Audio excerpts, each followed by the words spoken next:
कुठली संघटना आहे तुम्ही? सर आमची संभाजी सेना.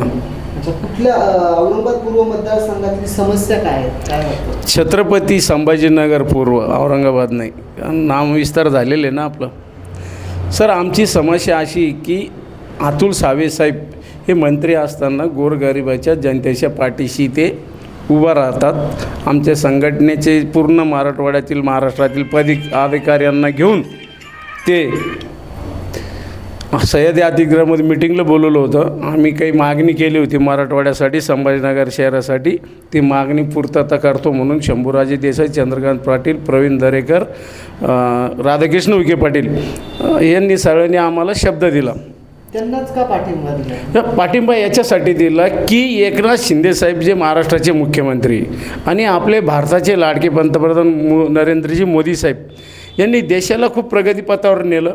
आणि इथले मंत्री जे आहेत हे चांगलं हुशारू आहेत, अभ्यासू आहेत, होतकरू आहेत. पाणीच्या टाक्या मंजूर केलेत, डेनीचे पाईपलाईन टाकली आणि त्यांचं कामगिरी चांगलं आहे. त्यामुळं आम्ही त्यांना पाठिंबा दिला.